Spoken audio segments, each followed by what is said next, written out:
Hello, everybody.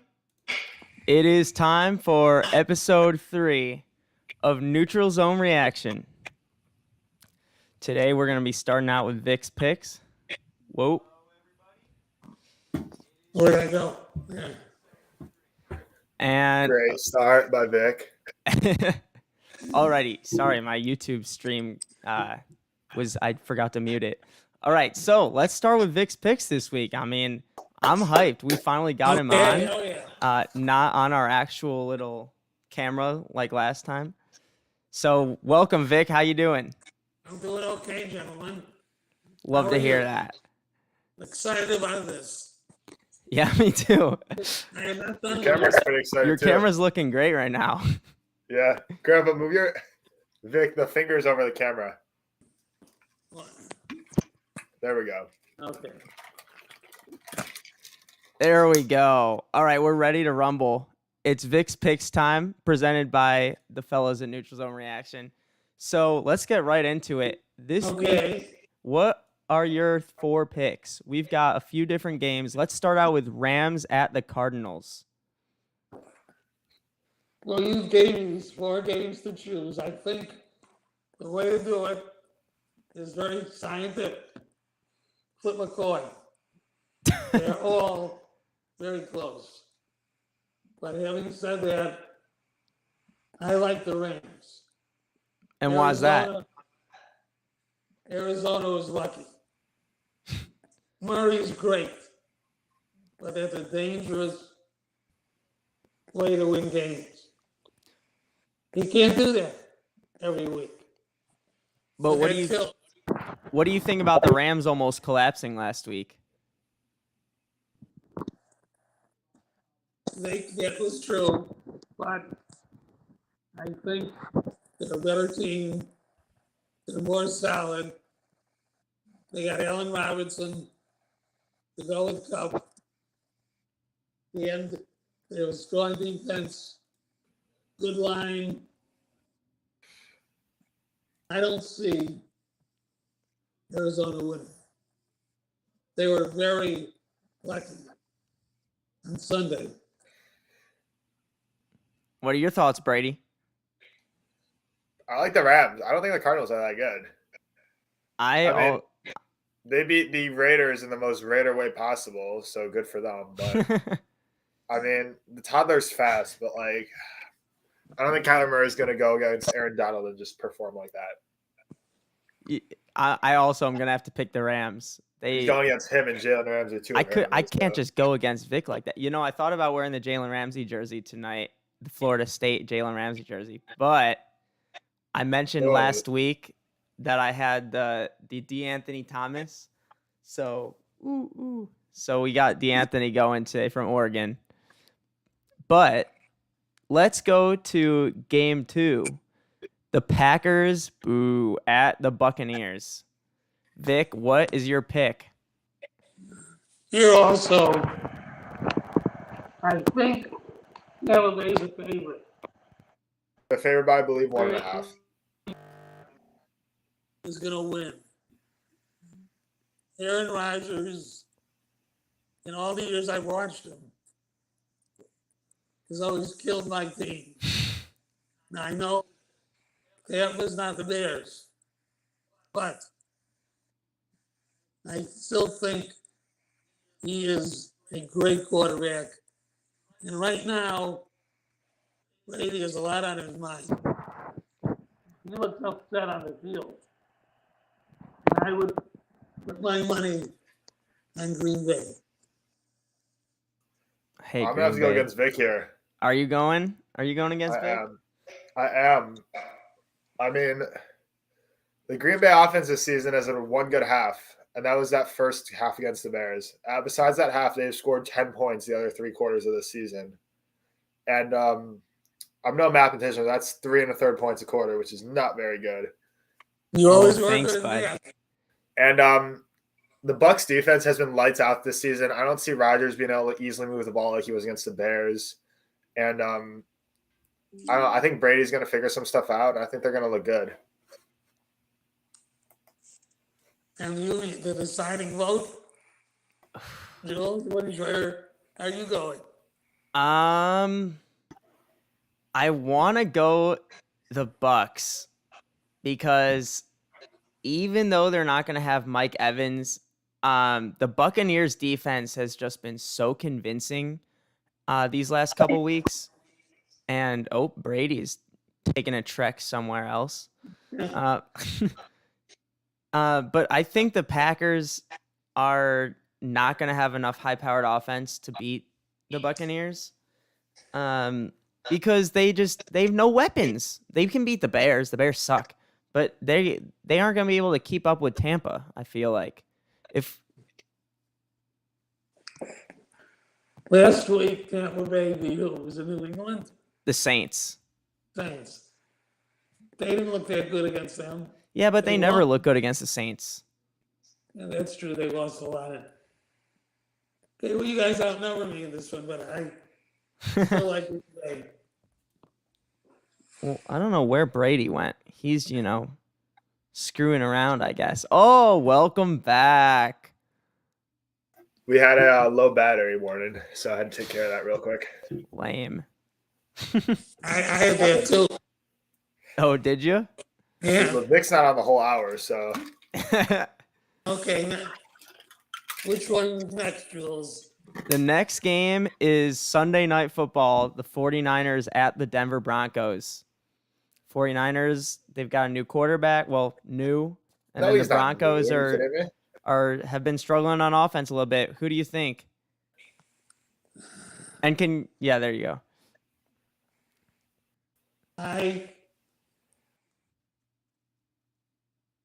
Denver. Denver. I think Wilson is a great quarterback. I think their coach reminds me of many their coaches of old. He's an idiot. Garoppolo got lucky because that other kid got hurt. He wasn't good enough to be a starter on his own. So it's going to be a close game. But I picked Denver. That was very dramatic, Vic. Thank you. I have to disagree here. I think the Niners are going to win. The Broncos offense has not done anything, and the Niners offense, I think, is happy to have Jimmy G back, as sad as the situation was. And I think the Niners are going to ball out, and I think they're going to win. I think it'll be close, but I think they win and get the dub against Denver, and Denver falls to 1-2. And Jules, you're going to go with Denver.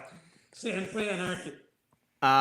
Perhaps. It's a generational thing, I think. Yeah, I'm gonna have to disagree with Vic again. Never a wise strategy, right? But Denver has looked so pitiful. They have not convinced me of anything. They lost to Seattle. They barely beat Houston. I mean, barely, and they the 49ers are a legit team. Even though the Bears beat them, but that was a monsoon. But the 49ers are going to go into Denver and they're going to win that football game because Jimmy Garoppolo is a game manager. And all you got to do against the Broncos right now to win is be a game manager. They don't need any. The Broncos can't put up more than 16 points. So as long as you can manage the game, score a couple touchdowns, you win the game. They don't need any firepower to beat Denver. If they can do just enough, which the Texans couldn't, but the Seahawks could, then they'll beat Denver, in my opinion. But the Seahawks fumbled twice on the 5-yard or the goal line. If they didn't do that, they would have had 2 touchdowns. The Broncos, sure, but what about Houston? Houston's not anything special, are they? Any team coached by Lovie Smith isn't special.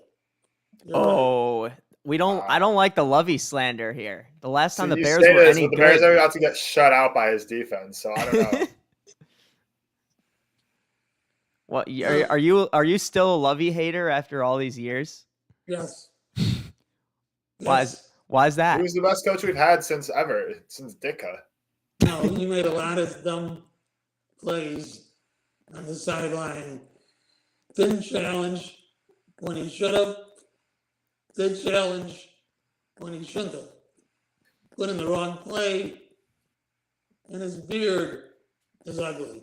I was gonna say he's got a pretty epic The beard beard. is interesting. If you're I'll give you calling his that. beard ugly, then Uncle Adam better watch out because he's got like half of what Lovey's got.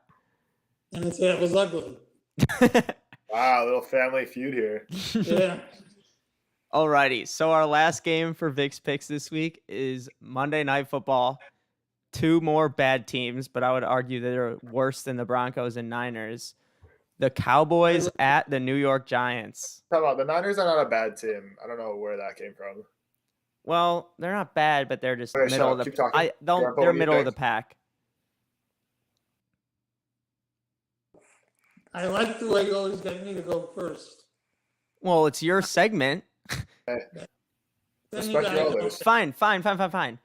We'll let you go last this time and see if you're the deciding vote here. Okay. Brady, who Go you got? ahead, sir. No, I go second every time. Why don't you start? Okay, Reverse fine. order. I'll go first. I've got the Cowboys because Cooper Rush looked like he ran a formidable offense last game. They beat Cincinnati, and I know the Bears beat Cincinnati of week 2 last year, which is a fluke in itself.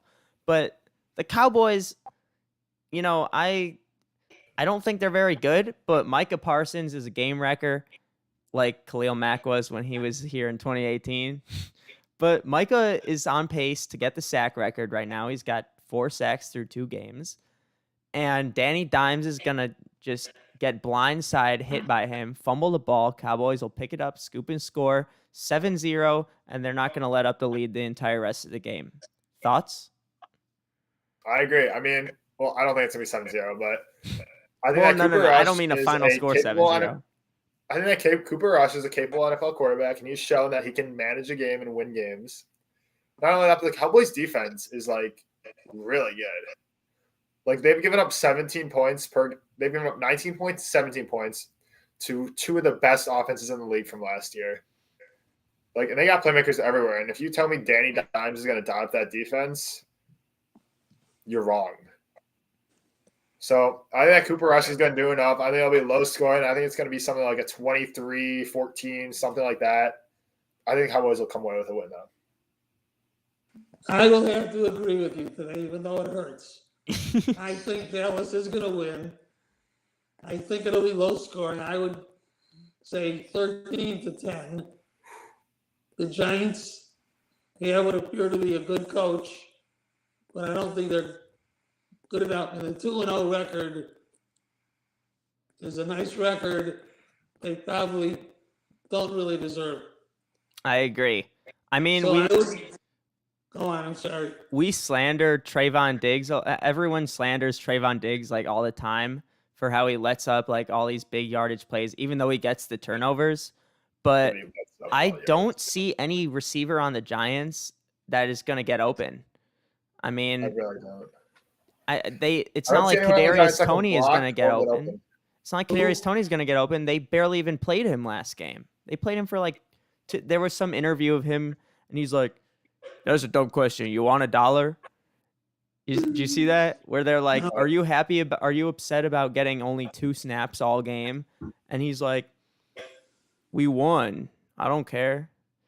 So clearly they're not using what seems like their best receiving weapon. So as long as they can contain Saquon, I mean, like the Panthers did this weekend, then it shouldn't And be they an have a issue. great defense, so they will be able to do that. Yeah. So we agree on 2. You guys agree on all 4, Did we? didn't you? I think Sheesh, so. that never happens. That never does happen.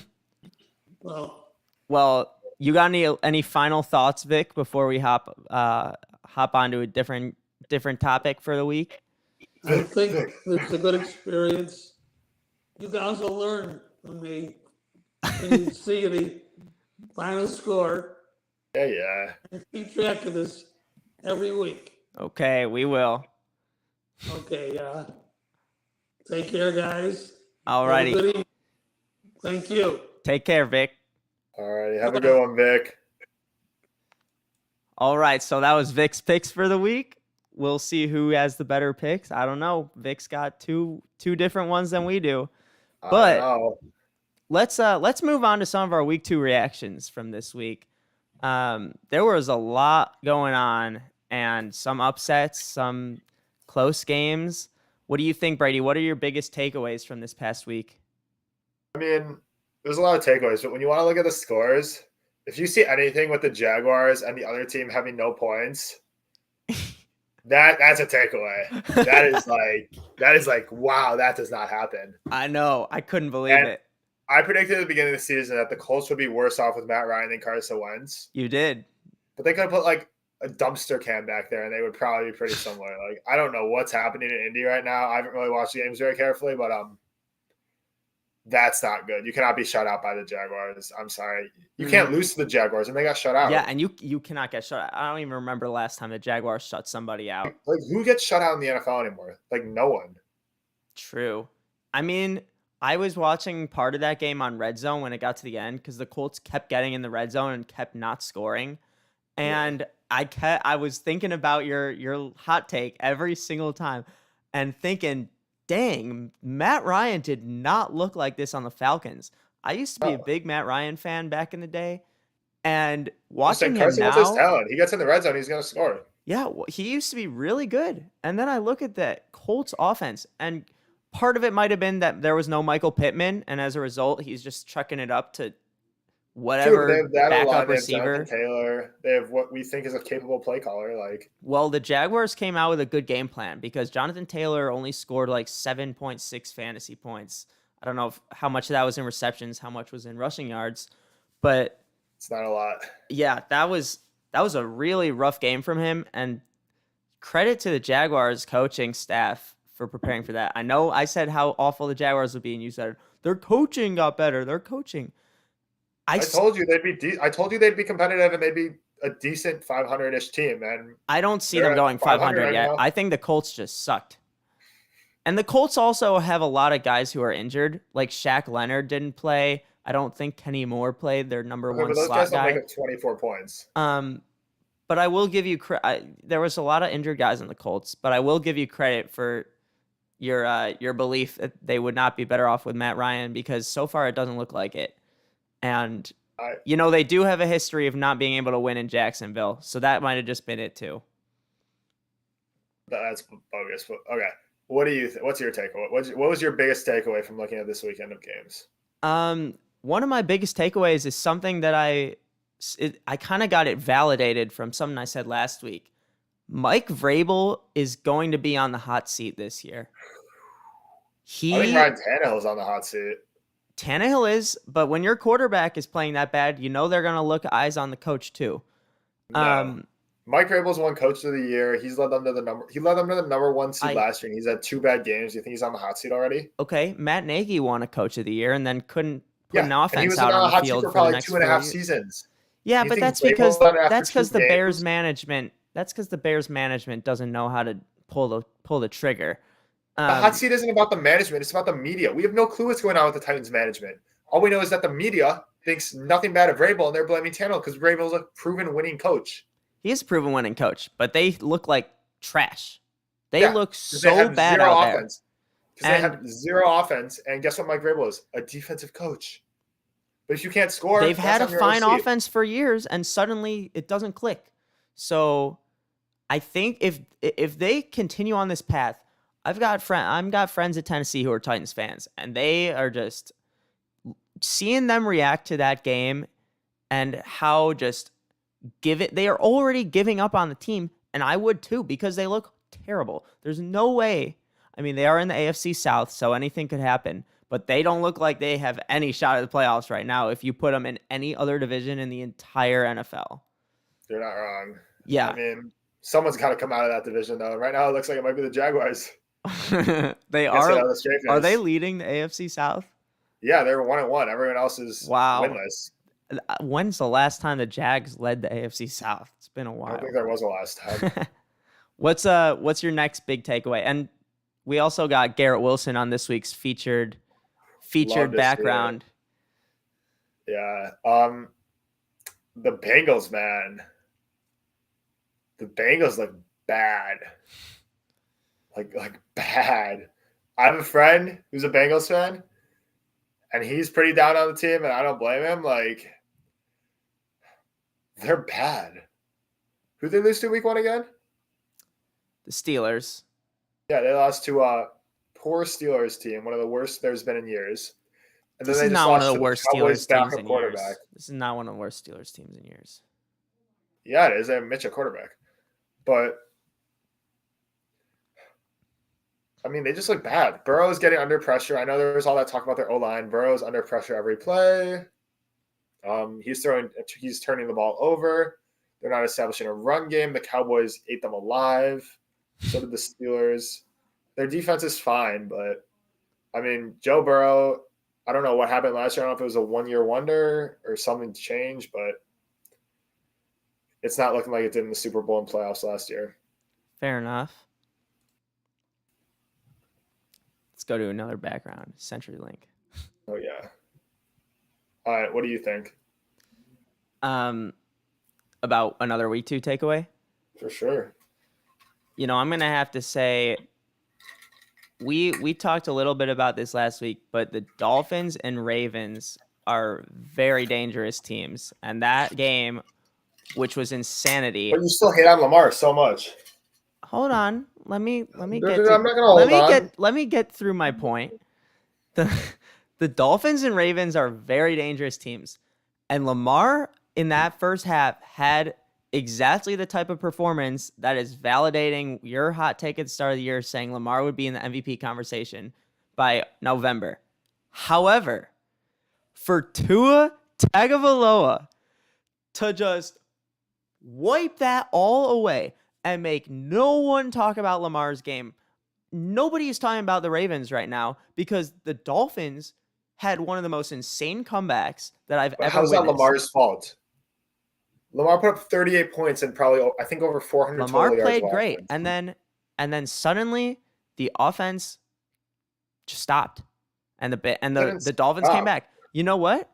Lamar had an amazing performance, and I'm not saying he didn't put himself in the MVP conversation, but those are the type of games that an MVP wins, and Tua beat Lamar straight up.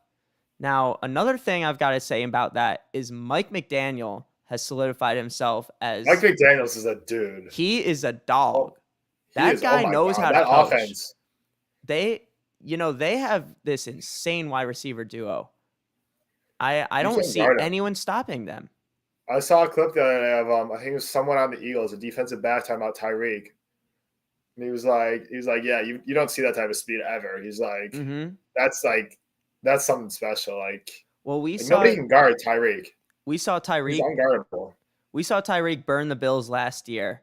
So the Bills and Dolphins play each other this week. How do you think that game goes? You think the Dolphins have a shot? I think it's going to be a shootout, and I think the Bills are going to win. I mean, I think the Dolphins have a shot, yes, especially compared to previous years. But I don't think the Bills are going to punt the ball really more than once or twice. And I think the Dolphins, whereas they're really good offensively, they're not good enough. They're not at the Bills. Tua's nowhere near Josh Allen right now. Yeah, I'm going to have to agree. I don't even think it'll be a shootout, but I think that it has a chance to be. I think it's going to be like a 41-31 game or something. The Bills will pull away at the end. Probably.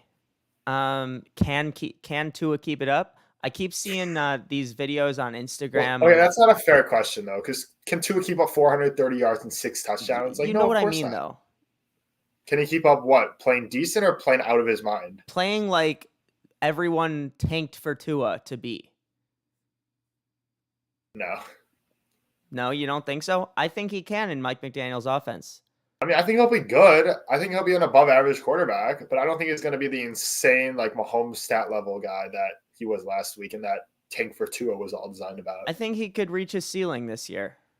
I really do. With these receivers, defenses don't have enough film to learn how to stop the 1-2 combo. So that's the thing. I think he's at his ceiling. Like, where is he going to go off from here? What's he going to be better at?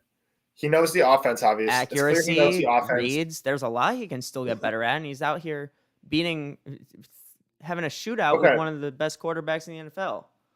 Yeah, but as he learns more reads, as he develops more in this offense, teams get more tape and they have more ways to stop this offense. Nobody's seen the Mike McDaniel's play calling offense yet because it didn't exist. Now teams are seeing it, though, more ways to stop. So, yes, Tua is going to get quicker with his reads, quicker in the offense, better relationships with his receivers. there's going to be other ways that defenses combat that. And I don't see Tua getting any better in this offense or any more productive than he is right now. Fair enough. Not that that's a bad thing because he's very productive right now and he's playing well. But the idea that he's going to become like the next Drew Brees, I think, is overhyping him. No, whoever said he's going to be the next Drew Brees? That was his pro comp. Really? Yeah, he's small, accurate, not great arm. I don't Did know. you That's not an know this? interesting take right there. You are special. Okay. Let's talk some week 3 predictions. We already talked a little bit with Vic about it, but what you got is number 1? All right. It's pretty good. I think that the Detroit Lions There it is. will come into Minnesota. There it Fight is. some kneecaps. And I think in the final 2 minutes, Jared Goff is going to lead them to a game-winning drive. And I think that the Lions are going to stun the Vikings and win the game. Is it really that stunning, though? The Lions' offense has really looked good. The Lions' offense has been phenomenal. Which, But who their would have thought? their defense has been atrocious. Like they almost let Carson Wentz come back from down 22 in the second half. Mm-hmm. And for that reason, I think the Vikings are going to hold on in this game. You do. I think the Lions look really good right now, but at the same time... But it wouldn't be a hot take if you thought the Vikings were going to hold on. At the same time, I'm not saying it's a hot take. I just think that Kirk sucks on Monday Night Football. He has like the worst Monday Night Football record of all time. Yeah, but he's 2-0 against the Bears on Monday Night Football. Mm-hmm. Those are his only 2 wins. Of course. Of course. One of our fan questions this week from Benny was, are the Vikings in for a long season with Kirk at quarterback? I think Kirk's going to be just fine. He just sucks on Monday night, and they played against a really good Eagles team. I think that's the reason Kirk Cousins is Kirk Cousins, and he's not one of the other elite quarterbacks. Yeah, but the Lions he'll play great for 3 weeks, and everyone's like, "Oh my God, look at Kirk's stats. He should be a top 10 quarterback. He's like a better Derek Carr. Oh my God, he's so good." But then Kirk goes out on primetime and looks like Tua Tagovailoa with his left arm cut off. And everyone is reminded why Kirk is Kirk. And that happens. Vikings fans are used to that. Kirk is going to be just game fine. And they'll probably play the Jaguars and lose 10-3 or something 1 week this season, and Kirk will throw 4 interceptions, and it happens. But then he'll go against the Bears and he'll throw 4, and it's the balance of Kirk. Kirk's going to be just fine. The Lions are a perfect opportunity to turn it back on. And the switch turns off on Monday nights. The switch turns off on Monday nights, and the switch turns back on when you play the Lions. For any quarterback. That is fair. Even for Mitch. Remember Mitch against the Lions, dude? Yeah. Mitch against the Lions. Oh, no. My battery says it's low.